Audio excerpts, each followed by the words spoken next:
अब तो निश्चिंत हो जाना चाहिए।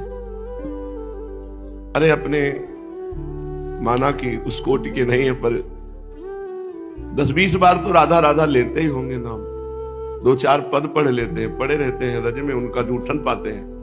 ऐसे को राधा दास की प्राप्ति हो जाएगी तो अपने काहे को चिंता करते हैं? वृंदावन ने स्वीकार कर लिया है, वृंदावन ने स्वीकार कर लिया। हमने तो जो स्वीकार किया तो स्वीकार है किया, लेकिन हमें वृंदावन ने स्वीकार कर लिया। अब वृंदावन हमें राधा दास से अवश्य प्रदान करेगा।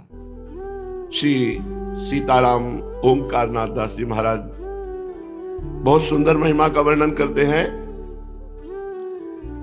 यदि गुरुदेव के चरण रज को पूरे शरीर पर मला जाए तो बहुत जल्दी वो निष्पाप हो जाएगा। इस शरीर में प्रधान 4 अस्थियां हैं, मोटी मोटी, ऊपर से नीचे तक 4 हड्डियां हैं। शरीर के पीछे 16 हड्डियां हैं और 16 दांत ऊपर, 16 दांत नीचे, 32 दांत है। 107 मर्म स्थान है, 180 जगह से जुड़ा हुआ है संधि स्थान, 180 जगह से जुड़ा हुआ है। 109 स्नायु है, 700 सिराएं हैं, 500 पेशियां हैं, 306 टोटल हड्डियां हैं और 3.5 करोड़ रोम है। कहीं कहीं 4 करोड़ आता है, कहीं कहीं 3.5 करोड़ रोम। 700 पेशियां, 8 पल रस, 12 पल जल, 1 पृष्ठ चिलुभर पित्त, 1 आढ़क स्लेमा, 1 कुड़ो शुक्र पूरे शरीर में और 2 पृष्ठ मेद और मांस। इसके अतिरिक्त जितना भोजन पाया गया उतना मलमूत्र, इतना है पूरे शरीर में। समझ में आया? जो इस शरीर में गुरु चरण रज लगाता है उसके सब पावन हो जाते हैं, परम पवित्र हो जाते हैं। महाराज जी कोई कहते हैं गुरु करने की जरूरत क्या है? शास्त्रों में मंत्र लिखा है, मंत्र ले लो शास्त्रों से और जपो। गुरु बनाने की जरूरत क्या है? किसी व्यक्ति के अधीन होने की जरूरत क्या है? किसी के दासत्व को स्वीकार करने की जरूरत क्या है? पुस्तकों में अनेक मंत्र लिखे हैं, जो मन माने वो मंत्र ले लो, जप करो और मुक्त हो जाओ। गुरु बनाने की जरूरत क्या है? नहीं भाई नहीं, ऐसा कभी नहीं हुआ, कभी नहीं हो सकता। सीताराम दास जी महाराज कह रहे नहीं भाई नहीं, ऐसा कभी नहीं हुआ, कभी नहीं हो सकता। गुरुम बिना यस्तु मूढ़ पुस्तकादि विलोकनात् जप बंध समाप्नोति किल्बिषम परमेश्वरी। न माता न पिता भ्राता तस्य को वा गति प्रिय गुरुरेक वरारोहे पापनाशति क्षणात् अतएव प्रयत्नेन गुरु कर्तव्य उत्तमः। हे महेश्वरी, जो मूढ़ व्यक्ति बिना गुरु के श्रीमुख से निकले हुए नाम मंत्र को जपता है पुस्तक आदि देख करके, वो पापी कभी पाप निर्मुक्त होकर मोक्ष को प्राप्त नहीं हो सकता। क्योंकि माता पिता भाई बंधु कोई भी सदगति नहीं करा सकते। एकमात्र गुरु के श्रीमुख से निकला हुआ नाम, एकमात्र गुरु के श्रीमुख से निकला हुआ मंत्र। हे महादेवी, एकमात्र गुरु ही ऐसे हैं जिनके चरणों का आश्रय लेने से सब पाप नष्ट हो जाते हैं और भगवत प्राप्ति हो जाती है।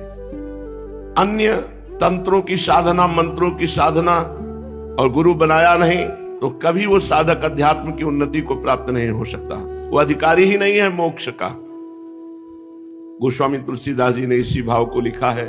चाहे शिव बिरंची सम होई गुरु बिन भवनिधि तरय न कोई। चाहे भगवान शंकर और ब्रह्मा के समान हो, बिना गुरुदेव का वर्ण किए वो परम पद को प्राप्त नहीं हो सकता।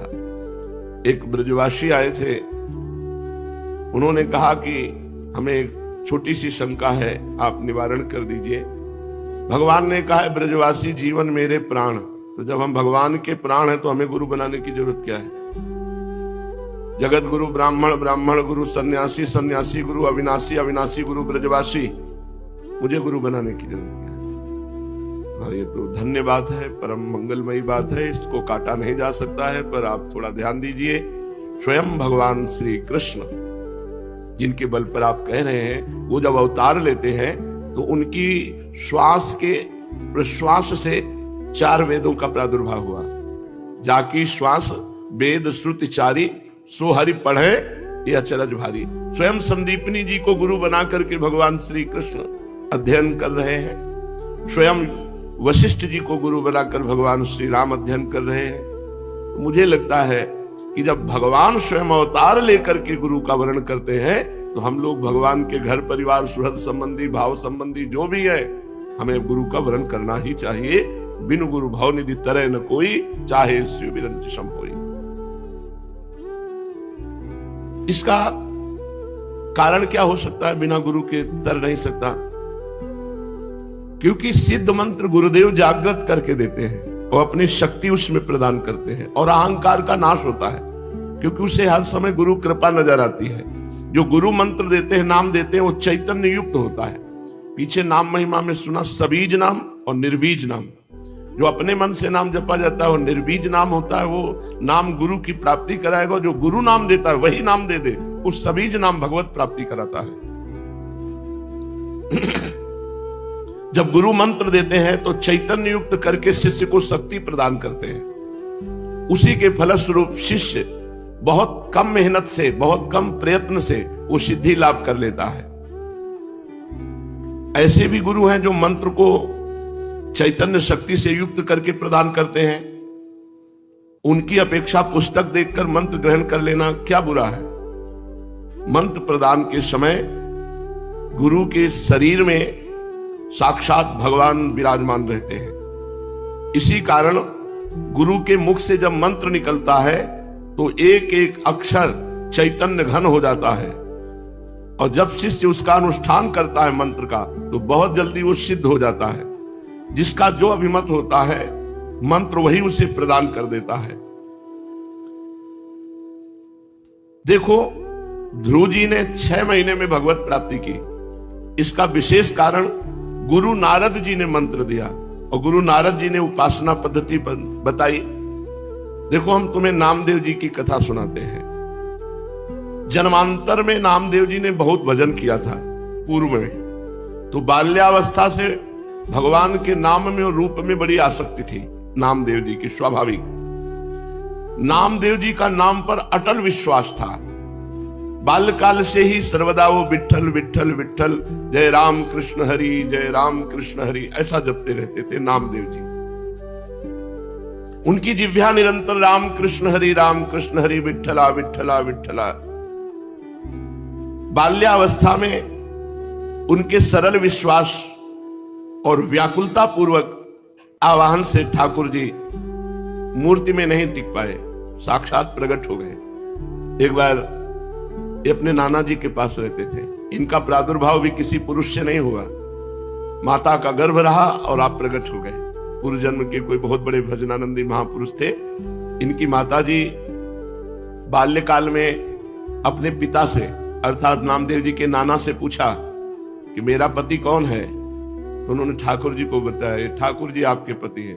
तो बाल्यावस्था से उन्होंने दृढ़ निश्चय करके वैसे ही व्यवहार जैसे एक नवकिशोर पुरुष से किया जाता है, वैसे ही ठाकुर जी पर दृष्टि रखना, और वो दृष्टि माधुर्य भाव से रखना, श्रृंगार भाव से, कांता भाव, प्रभु मेरे पति है। जब ये नव युवती हुई तब इन्होंने प्रभु से कहा कि मेरी मांग है कि मेरे संतान हो अब आपसे। जब आप हमारे पति हो तो आप हमारे संतान प्रदान करें। तो अनंत ब्रह्मांड जिनके संकल्प से प्रकट हुए, उन्हीं भगवान के संकल्प से नामदेव जी महाराज गर्भ में आ गए। अब जब गर्भ बढ़ने लगा तो आपस में लोगों की चर्चा हो गई, देखो सयानी लड़की का ब्याह ना हो करने से यही दुर्गति होती है। ये चर्चा नामदेव जी के नाना के कान में पड़ी। अभी नामदेव जी गर्भ में ही थे। उन्होंने बेटी को बुलाया और कहा, ऐसा तो हम कभी नहीं सोच सकते थे कि हम इतने महाभागवत ठाकुर जी की सेवा में परायण, बच्चापन से तुम्हें धर्म की शिक्षा दी, तुम गर्भ कैसे धारण कर लिए? कौन है तुम्हारा पति? तो उनका, पिताजी आप नाराज मत होइए, जिनको आपने पति बनाया कि ये तुम्हारे पति हैं, उनके सिवा आज तक मैंने किसी को देखा नहीं, किसी को छुआ नहीं। ये गर्भ मैं भगवान को साक्षी करके कहती हूँ कि भगवान का ही है, इन्हीं का दिया हुआ है। बड़े प्रसन्न हुए, बोले अब मुझे किसी की परवाह नहीं कि कौन क्या करता है। तब नामदेव जी प्रकट हुए, बचपन से ही विठ्ठला विठ्ठला विठ्ठला। अब नामदेव जी जैसे जैसे होश में आने लगे तो नाना जी को सेवा करते देखते ठाकुर जी की, श्याम सुंदर की। उनके भी मन में आता, छोटे बच्चे थे, नाना जी मैं भोग लगाऊं, नाना जी मैं ठाकुर जी को स्नान कराऊं। तो उन्होंने कहा, जब हम किसी कार्य से बाहर जाएंगे तब तुम्हें सेवा दे देंगे, अभी तुम बहुत छोटे हो। थोड़ी देर में फिर आते, नाना जी देखो मैं बड़ा हो गया। बोले एक दिन में थोड़ी बड़ा हो जाता है, अभी थोड़ा और समय लगे। दूसरे दिन फिर, अब नाना जी बड़ा हो गया। बोले ठीक है, तुम सेवा के लायक बड़े हो गए हो, लेकिन जब हम जाएंगे कहीं तब। तीसरे दिन, नाना जी आप कब जा रहे हैं? कहीं तो जाइए आप। तो उनको ठाकुर सेवा के निमित्त से कुछ सामान लाने के लिए जाना था। तो कहा, देखो बच्चापन मत करना, हमारे ठाकुर जी भूखे ना रह जाएं, उनको दूध पिलाओ, भोग सामग्री। बहुत प्यार से ठाकुर सेवा की जाती है। अरे भोग रख दिया, पर्दा लगा दिया, ऐसे नहीं हमारे यहाँ किया जाता। पर्दा भी लगा दिया तो पर्दा के अंदर आप बैठो, एक हाथ में पंखा हो और एक हाथ से ऐसे पवाते जा रहे हो। लाड़िले हैं, राजकुमार हैं, हमारे प्राण प्यारे हैं, अपने यहाँ ऐसे ही भोग लगाते हैं राधा पी जी को। एक लोग बैठो, पद सुनाओ, दूसरा पवाओ, उनको ऐसे गान बजान के से दुलार करके पाओ। कोई भूखे थोड़ी है, तुम्हारे भाव के भूखे। 45 मिनट भोग लगता है कम से कम, ऐसे पवाया जाता है। अब नाना जी गए, बहुत नाच पड़े कि आज मुझे ठाकुर सेवा मिली है। अब नामदेव जी ने जैसे नाना जी भोग पधराते थे, पधराया, और इसके बाद वो पर्दा लगा के अंदर हो जाते थे, वो तो देख नहीं पाते थे। तो पर्दा लगा के आप अंदर हुए। अब भोग सामग्री में जैसे जल फेरा के जल रखना, भोग लगाना।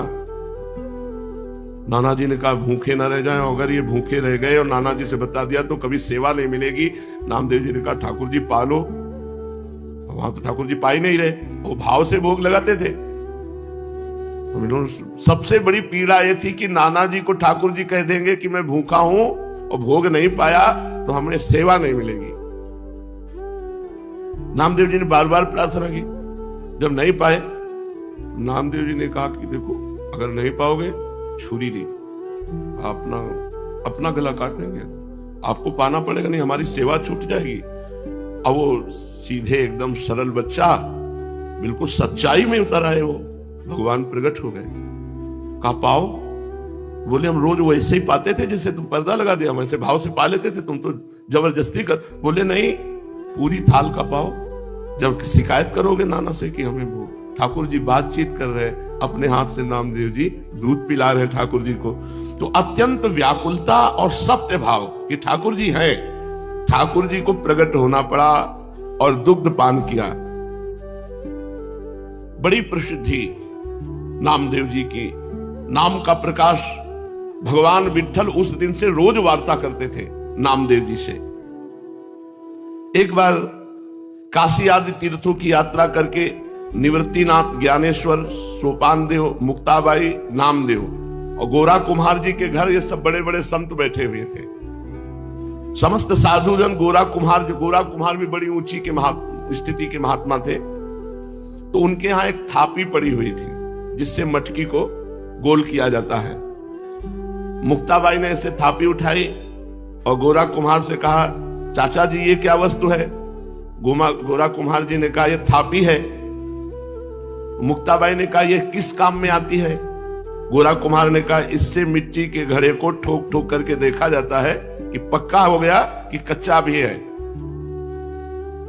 मुक्ताबाई ने कहा अच्छा, इससे देख करके पता चलता है पीट करके कि घड़ा पक्का है या कच्चा? तो मैं देखूं घड़ा पक्का है कि कच्चा? तो उनका देख लो। उन्होंने समझा घड़े की बात। उन्होंने ज्ञानदेव, सोपानदेव, एकनाथ जी, बड़े बड़े भक्त जो बैठे थे सब कैसे थापी मारी, कोई नहीं बोला। जब नामदेव जी के थापी मारी और उन्होंने कहा ये क्या है, ये क्या खिलवाड़ कर रहे? सर पे थापी मार। बोले चाचा ये घड़ा कच्चा है। ये बोल पड़ा ये घड़ा कच्चा है। तो सब संत हंस दिए, गोरा कुम्हार जी भी हंस दिए और कहा अच्छी बात है, कच्चे है नामदेव। गोरा कुम्हार ने जब कहा कि हाँ कच्चा, तो नामदेव जी को बड़ा सकुच लगा, एक अपमान जैसा प्रतीत हुआ और वे क्रुद्ध हो गए। उन्होंने कहा दोबारा थापी हमारे माथे पे मत मार देना। और सब लोगों ने हमें कच्चा क्यों कहा? यह अन्यायपूर्ण क्रिया साधु होकर के ऐसा थोड़ी किया जाता है, नामदेव जी ने कहा।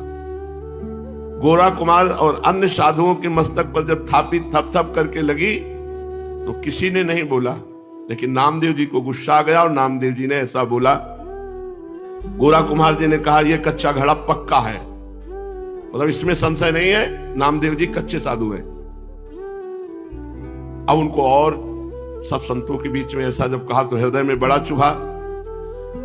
नामदेव बुरा मत मानना, तुम भक्त अवश्य हो, इसमें कोई संशय नहीं, पर अभी तुम्हारे अभिमान को कोई चोट नहीं पहुंचाया, अभी तुम्हारा अभिमान सुरक्षित है, इसलिए तुम कच्चे साधु हो। ठाकुर जी के पास वो एकांत में गए विट्ठल भगवान से, तो विट्ठल भगवान से कहा कि सब लोग हमको कच्चा कह रहे हैं, तो मैं कहां से कच्चा हूं? कह रहे तुम्हारे अंदर अभिमान है। हमने वहां सभा में पूछा कि तुम कैसे कह सकते हो मैं कच्चा हूं? तो हमें जब भगवान साक्षात हमसे बात करते हैं तो कच्चा कैसे? तो उन्होंने कहा तुम निगूढ़ा हो, तुमने अभी तक गुरु नहीं बनाया, इसलिए तुम कच्चे हो। तो मैं आपसे ये पूछ रहा हूं कि गुरु का कार्य क्या होता है? आपसे मिला देना हो, आप रोज हमसे बात करते हो, तो हमें गुरु की क्या आवश्यकता है? नामदेव जी ने कहा।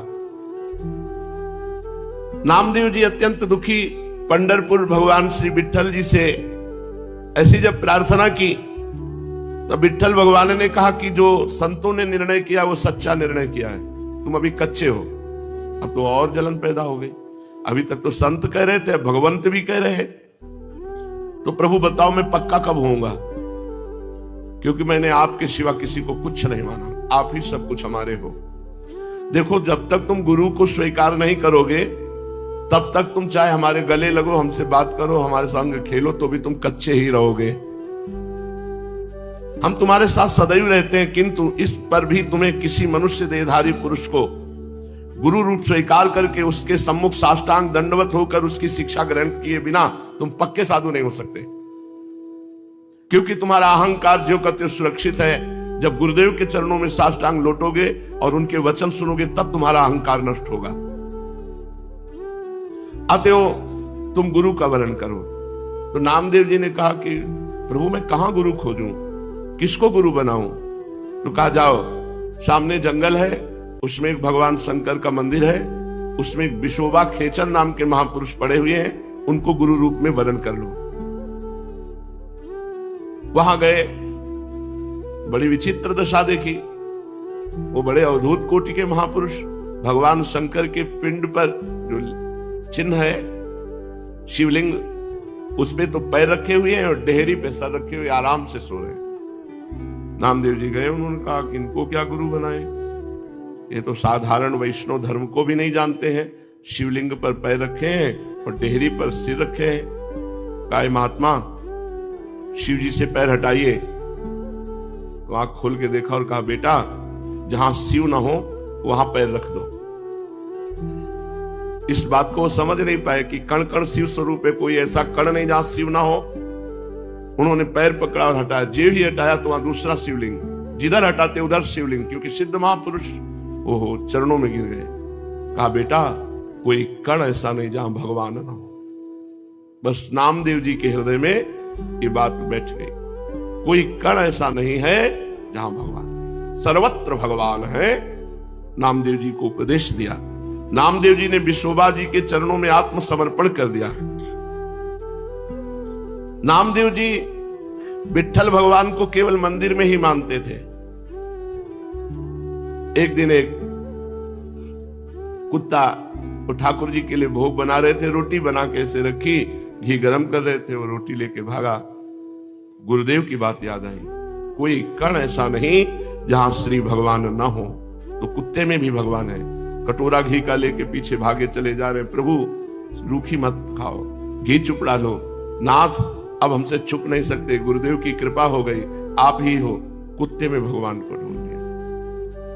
भगवान विट्ठल भगवान कुत्ते से प्रकट हो गए और कहा, देखा गुरु कृपा देखी, मैं ही मुक्ताबाई के हृदय में बैठकर तुम्हारे थाप मार रहा था, तो तुमने मुक्ताबाई में मुझे न देखकर मंदिर में आके शिकायत की, और आज गुरु कृपा हो गई तो कुत्ते में तुमने मेरे को पा लिया, कुत्ते में मेरा साक्षात्कार कर लिया। तो गुरु कृपा विशिष्ट है, केवल ग्रंथ से देखकर मंत्र पढ़ने से भगवत प्राप्ति नहीं होती, गुरु कृपा से होती। 6 महीने में भगवत प्राप्ति कर ली ध्रुव जी ने, क्योंकि नारद जी जैसे समर्थ गुरु द्वादशाक्षर मंत्र का उपदेश किया।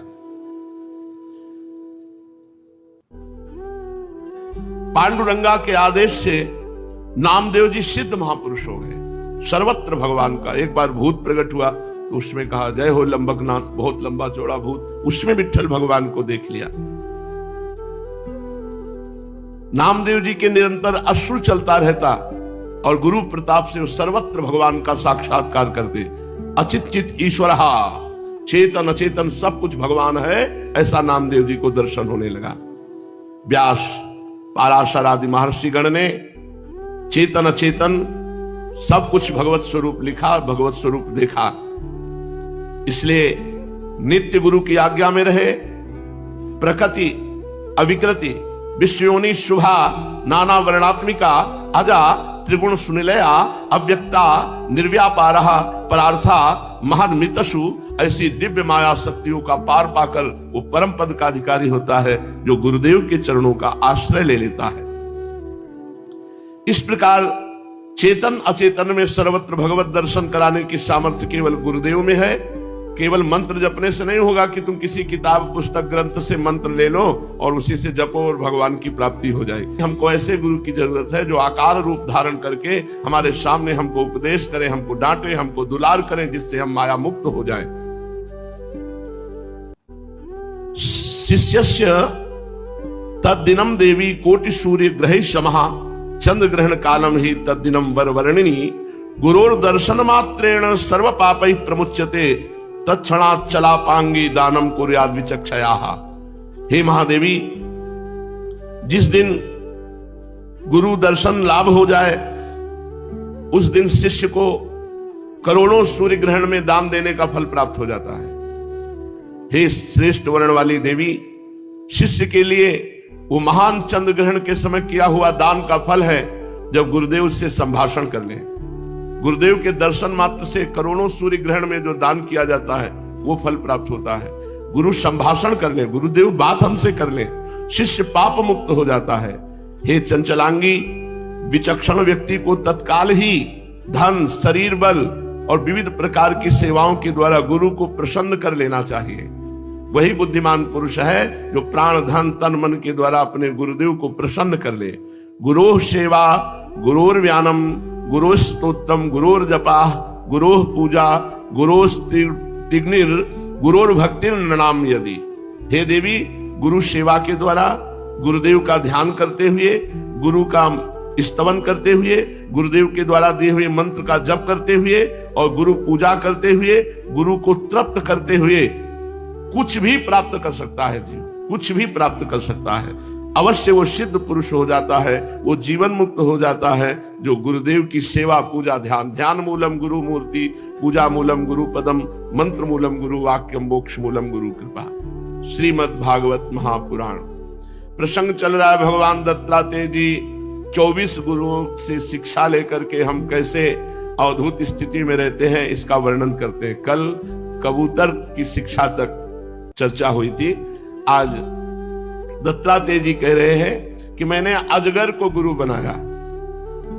प्राणियों को जैसे बिना इच्छा के, बिना किसी प्रयत्न के रोकने पर भी दुख प्राप्त होता है। कोई दुख नहीं चाहता, कोई दुख के लिए कर्म नहीं करता, कोई दुख के लिए प्रयास नहीं करता, पर जबरदस्ती दुख भोगना पड़ता है। ऐसे ही वो कहीं भी रहे, इंद्रिय के संबंधी सुख उसे मिलेंगे जबरदस्ती।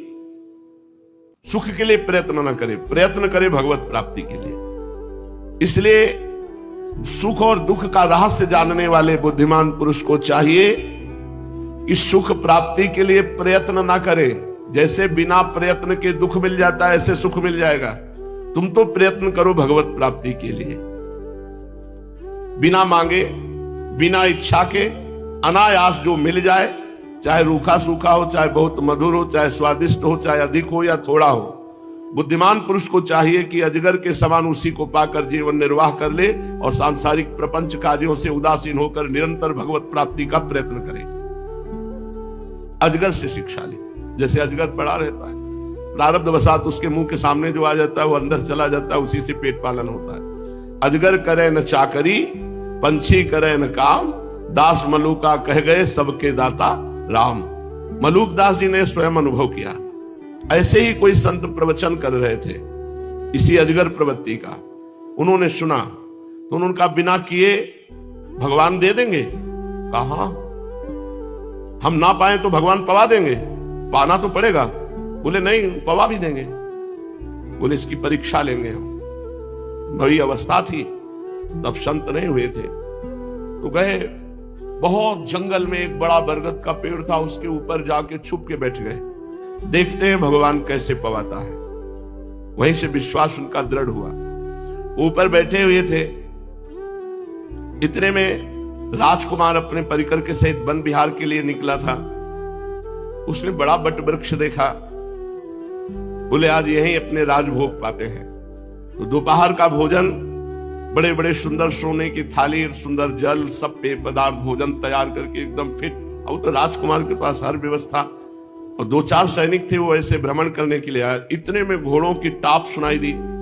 तो देखा तो सैनिकों ने कहा कि महाराज ये तो दस्यु लोग हैं, डकैत लोग हैं, चोर लोग हैं। तो बोले अपने पास ज्यादा सैनिक नहीं, चलो भाग चलते हैं। तो वो ऐसे ही भोजन छोड़कर वो भाग गए। वो चोर लोग वहां आए, डकैत लोग। उन्होंने देखा सुंदर थाली सजी हुई भोजन की। बोले अच्छा, हमको मारने के लिए वो भोजन लगाकर गायब हो गए हैं, लेकिन उनमें कोई तो होगा जो ये देखने के लिए होगा कि हम लोग भोजन कैसे पाते हो, फिर तड़प तड़प के मरते हैं। खोजो उसको जिसने भोजन लगाया, जबरदस्ती उसको पवाओ।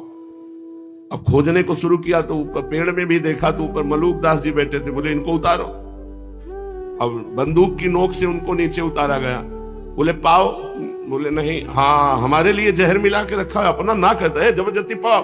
तो उनके आदमी हाथ से उठा के रसगुल्ला पवा, अमुक अमुक चीज पर। वो कह रहे मान गए प्रभु, मान गए कि आप बिना पाए भी पवा देते हो। बोले जब पूरा ठास ठास के पवा दिया, बोले अब मरने दो इसको, यहीं। वो छोड़ के चले, वो नाच पड़े। प्रभु बड़े विचित्र हो आप, राज भोग और वो भी अपने हाथ से हमको पवाया, धन्य है प्रभु। तभी लिखा उन्होंने, अजगर करे न चाकरी, पंछी करे न काम, दास मलूका कह गए सबके दाता राम। उसी दिन से उन्होंने संन्यास ले लिया और बहुत बड़े सिद्ध महापुरुष मलूक दास जी हुए। यदि भोजन ना मिले तो जैसे अजगर कई दिन तक भूखा रहता है, ऐसे प्रारब्ध समझ करके कोई चेष्टा ना करे, बहुत दिन तक भूखा ही पड़ा रहे। ये मैंने अजगर से शिक्षा ली। शरीर में मनोबल, इंद्रिय बल, देह बल तीनों हो तब भी निश्चेष्ट रहे, निद्रा रहित होने पर भी सोया हुआ सा रहे, और कर्मेंद्रियों के होने पर भी उनसे कोई चेष्टा न करे। राजन मैंने अजगर से शिक्षा ग्रहण की। फिर मैंने समुद्र को गुरु बनाया। साधक को सदैव अथाह भाव वाला होना चाहिए, इतना प्रसन्न और गंभीर कि कोई जान ही न पावे कि आखिरकार ये चीज क्या है। इतना गंभीर रहना चाहिए, अपने को गुप्त रखना चाहिए कि कोई कितनी भी था लेना चाहे वो जैसे समुद्र की कोई था नहीं पा सकता, ऐसे साधु की कोई था नहीं पा सकता कि है क्या ये। साधु का भाव अथाह, अपार, असीम होना चाहिए। और जैसे बहुत सी नदियां समुद्र में गिरती, कभी उफान नहीं भरता समुद्र, ऐसे बहुत सा वैभव सुख सामग्री एकत्रित हो जाए, कभी उफान नहीं भरना चाहिए, अभिमान नहीं करना चाहिए। जैसे ज्वार भाटे और तरंगों से रहित शांत समुद्र। देखो समुद्र वर्षा ऋतु में नदियों की बाढ़ के कारण बढ़ता नहीं और ग्रीष्म ऋतु में घटता नहीं, वैसे ही भगवत परायण साधक को चाहिए कि खूब सांसारिक वैभव इकट्ठा हो जाए तो प्रफुल्लित ना हो, और सब नष्ट हो जाए तो उदास ना हो। ये शिक्षा हमने समुद्र से ली। फिर राजन मैंने पतिंगे को गुरु बनाया। पतिंगे से शिक्षा ली कि जैसे वो रूप पर मोहित होकर आग में कूद पड़ता है, जल मरता है, वैसे ही साधक जब अपनी इंद्रियों को वश में नहीं रखता तो स्त्री को देखकर उसके हाव भाव पर लट्टू हो जाता है और घोर अंधकार में नरक में गिरकर अपना सत्यानाश कर लेता है। सचमुच स्त्री देवताओं की वह माया है जिससे जीव भगवान या मोक्ष प्राप्ति से वंचित रह जाता है। जो मूढ़ कामिनी, कंचन, गहने, कपड़े आदि नाशवान माइक पदार्थों में फंसा हुआ है और जिसकी संपूर्ण चित्तवृत्ति उनके उपभोग के लिए ही लालायित है, वह अपनी विवेक बुद्धि खोकर पतिंगे के समान नष्ट हो जाता है। मैंने ये पतिंगे से शिक्षा ग्रहण की कि कभी किसी रूप पर आसक्त नहीं होना चाहिए। नहीं, पतिंगा जैसे लौ पर आसक्त होकर नष्ट हो जाता है, ऐसे वो किसी रूप पर आसक्त होकर नष्ट हो जाएगा।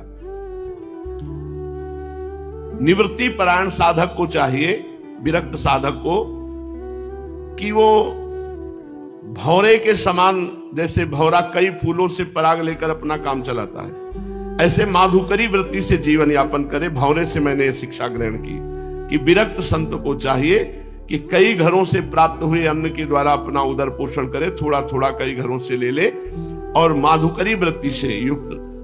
अगर वो एक घर में लेगा तो जैसे भौरा कमल में आसक्त हो जाता है तो फिर उसी में बंध जाता है और नष्ट हो जाता है, ऐसे विरक्त को चाहिए किसी एक गृहस्थ से कई दिन तक बराबर भोजन न करे। उचित तो यही है कि 5 घरों का भोजन एकत्रित करके एक बार पेट भरे, एक एक रोटी ले ले, आधी आधी रोटी ले ले। जिस प्रकार भौरा विभिन्न पुष्पों से चाहे छोटे हो या बड़े उनका सार संग्रह करता है, वैसे ही बुद्धिमान पुरुष को चाहिए छोटे बड़े शास्त्रों से उनका सार निचोड़ ले। राजन, फिर मैंने मधुमक्खी को गुरु बनाया। मधुमक्खी से यह शिक्षा ग्रहण की है कि विरक्त को दूसरे दिन के लिए कोई वस्तु संग्रह नहीं करनी चाहिए। वो पात्र में या हाथ में भोजन ले ले और जितना पेट में रख पावे उतना रख ले। अगर संग्रह करेगा तो मारा जाएगा। जैसे मधुमक्खी खूब इकट्ठा करती मेहनत करके शहद, और शहद लेने वाला आता है, मधुमक्खियों को भी मारता है और शहद भी ले जाता है। ऐसे यदि विरक्त होकर धन वैभव नाना प्रकार की सामग्री संग्रह करेगा तो मारा जाएगा, काल के द्वारा नष्ट कर दिया जाएगा। उसके हृदय में इन सब से राग हो जाता है, इतना बड़ा महल हमारा, इतना रुपए, इतने शिष्य, इतना वैभव। अब मरने के समय इसी राग से उसकी दुर्गति हो जाती है। फिर राजन, मैंने हाथी को गुरु बनाया। उससे यह शिक्षा ली कि विरक्त संत को काठ की बनी हुई स्त्री का भी स्पर्श नहीं करना चाहिए। यदि वो ऐसा करेगा तो हाथिनी के अंग संग से जैसे हाथी बांध दिया जाता है वैसे बंध जाएगा। हाथी पकड़ने वाले एक ऐसे ही हाथी, नकली हाथिनी बनाते हैं और भारी गड्ढा करके ऊपर से ऐसे लकड़ी पाट करके उसमें हाथिनी खड़ा कर देते हैं। और जंगल में कामाशक्त हाथी जब हाथिनी को देखता है, उसके नजदीक आता है तो वहां पोला होता है, गड्ढे में गिर जाता है, उसे जंजीरों से बांध करके अपने अधीन कर लेते हैं। तो जैसे हाथिनी के अंग संग की लालसा से हाथी बंध जाता है, वैसे ही विरक्त यदि स्त्री का स्पर्श करेगा तो उसकी आसक्ति में बंध जाएगा। विवेकी पुरुष को चाहिए, जो निवृत्ति परायण है, वो स्त्री को कभी भी भोग रूप से स्वीकार न करे, क्योंकि यह उनकी मूर्तिमती मृत्यु है। यदि वो स्वीकार करेगा तो हाथियों से हाथी की तरह अधिक बलवान अन्य पुरुषों के द्वारा मारा जाएगा। फिर मैंने मधुहारी को गुरु बनाया। मधु शहद निकालने वाले पुरुष को।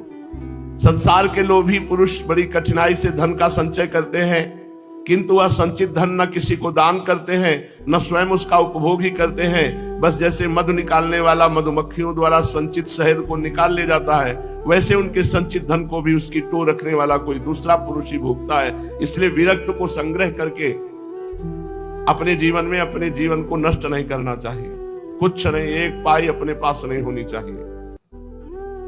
तुम देखते हो ना कि मधुहारी मधुमक्खियों का जोड़ा हुआ शहद मधुमक्खियों के खाने के पहले ही साफ कर जाता है।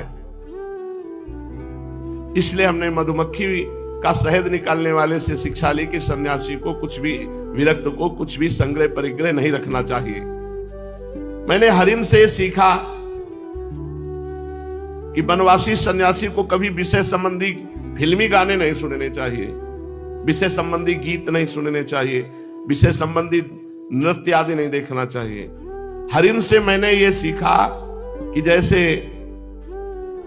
बहेलिया वीणा की तान छोड़ता है, उस वीणा नाद से प्रभावित होकर सब हिरन नजदीक आ जाते हैं, बहेलिया बाण मार करके हिरणों को घायल करके अपने अधीन कर लेता है। इस बात की शिक्षा ली कि निवृत्ति परायण संत को फिल्मी गाने नहीं सुनने चाहिए, ऐसे गानों के वीडियो नहीं देखने चाहिए जिनमें माताएं बहनें नृत्य कर रही हैं, ऐसी बातें नहीं, क्योंकि उनके हाव भाव को देखकर हमारे भाव बिगड़ सकते हैं। देखो, तुम्हें इस बात का पता है कि हरणी के गर्भ से पैदा हुए श्रृंगी ऋषि स्त्रियों के गाना बजाना को ही देख करके वो कठपुतली बन गए उनके हाथ की। पीछे प्रसंग सुना चुके हैं श्रृंग ऋषि का।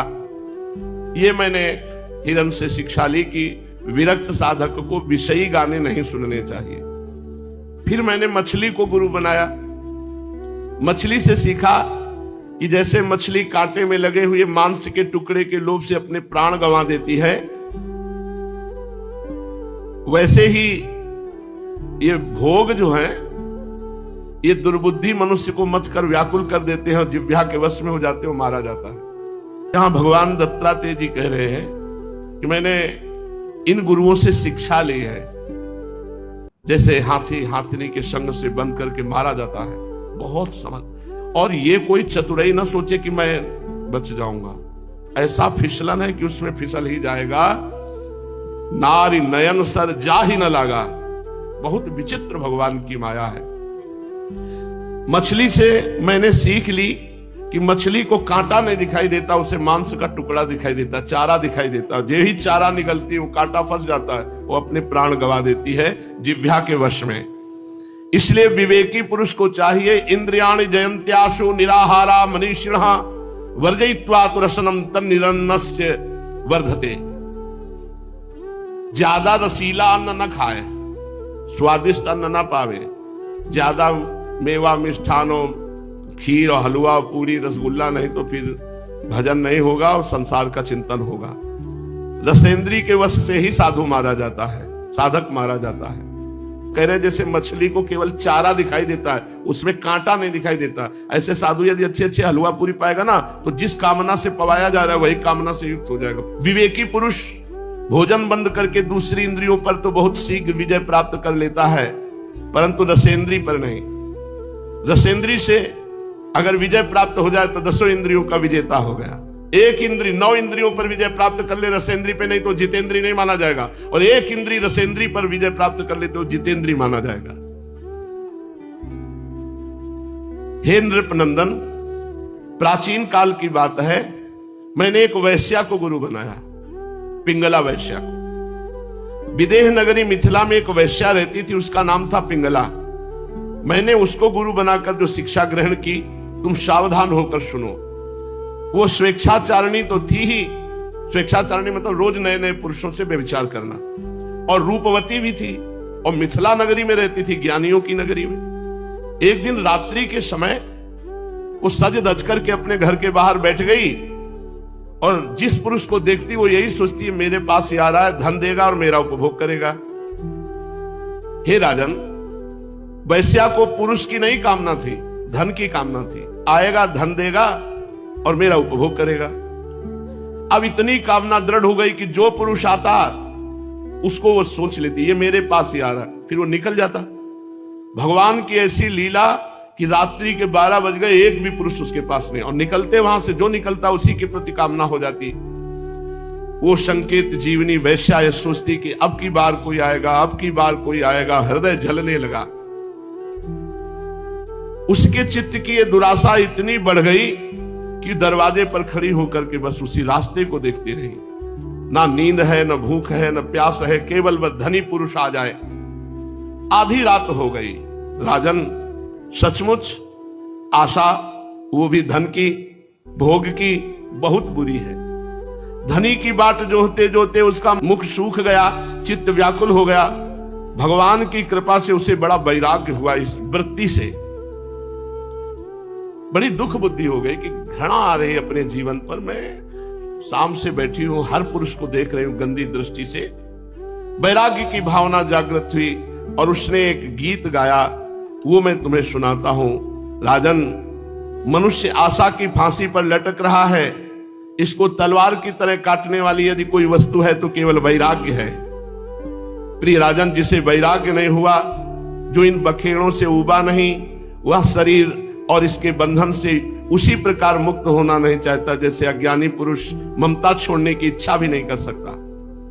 पिंगला ने ये गीत गाया, अहो में मोह विततिं पश्यता विजितात्मनः या कांता दसतः कामम कामयेन बालिसा संतम समीपे रमणम रतिप्रदम वित्तप्रदम नित्यमिमं विहाय अकामदम दुख भयादि शोक मोहप्रदम तुच्छमहं भजेज्ञा अहो मयात्मा परितापितो वृथा सांकेत वृत्त्याति विगर्ह वार्तया स्त्रैणान्नरादियार्थ तृशोऽनुशोच्यात् क्रीतेन वित्तं रतिमात्मनेच्छति।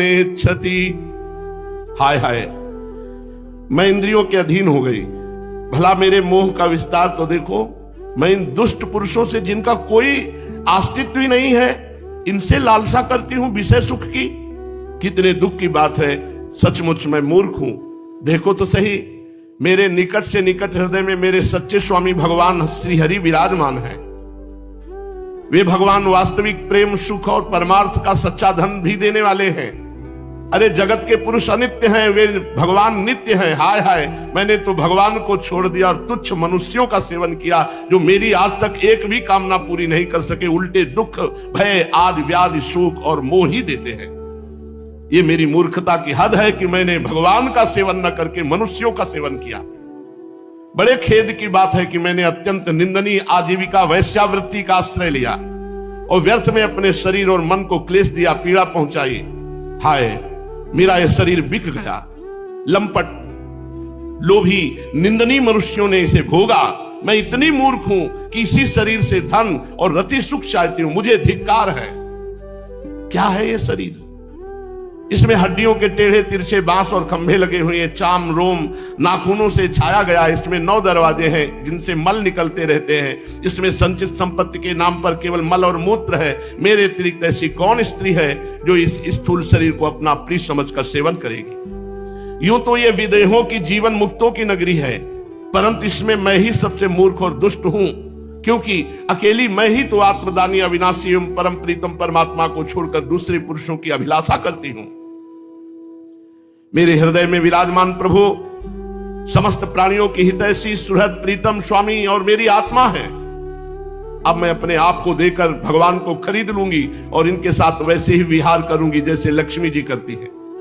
अरे मेरे मूर्ख चित्त, तू बतला तो सही, जगत के विषय भोगों ने और उनके देने वाले पुरुषों ने तुझे कितना सुख दिया है? अरे वे स्वयं पैदा होते हैं और मर जाते हैं, वो मुझे क्या सुख देंगे? मैं केवल अपनी ही बात नहीं कहती, केवल मनुष्यों की भी नहीं, क्या देवताओं ने भी भोगों के द्वारा अपनी पत्नियों को संतुष्ट कर दिया? वे बेचारे तो स्वयं काल के गाल में पड़े पड़े करा रहे हैं। अवश्य ही मेरे किसी शुभ कर्म का उदय हुआ और भगवान मुझ पर प्रसन्न हुए, तभी तो दुराशा से मुझे इस प्रकार वैराग्य हुआ। अवश्य आज मेरा परम सुखमय दिन है कि मुझे संसार से वैराग्य हो गया। यदि मैं मंद भागनी होती तो मुझे ऐसे दुख ही ना उठाने पड़ते जिनसे वैराग्य होता है। मनुष्य वैराग्य के द्वारा ही घर आदि के सब संबंधों को काटकर शांति लाभ करता है। अब मैं भगवान का ये कृपा उपकार आदर पूर्वक सिर झुकाकर स्वीकार करती हूं और आज के बाद नियम लेती हूं कि विषयों की दुराशा को कभी स्वीकार नहीं करूंगी। कितना कृपा हुआ! अगर अनुकूलता मिल जाती तो बात नहीं बनती, प्रतिकूलता मिली तो आज मैं नियम लेती हूं कि आज के बाद कभी विषय भोग नहीं करूंगी और जगदीश्वर भगवान श्री हरि की शरण ग्रहण करती हूं। अब मुझे प्रारब्ध के अनुसार जो कुछ मिल जाएगा उसी से निर्वाह कर लूंगी और बड़े संतोष और श्रद्धा के साथ रहूंगी। मैं आज के बाद किसी पुरुष की तरफ आंख उठाकर नहीं देखूंगी, अपने हृदय में विराजमान आत्मस्वरूप भगवान के साथ विहार करूंगी। ये जीव संसार के कुएं में गिरा हुआ है, विषयों ने इसे अंधा बना दिया है, काल रूपी अजगर ने इसे अपने मुंह में दबा रखा है। अब भगवान के सिवा कोई दूसरा रक्षा कर ही नहीं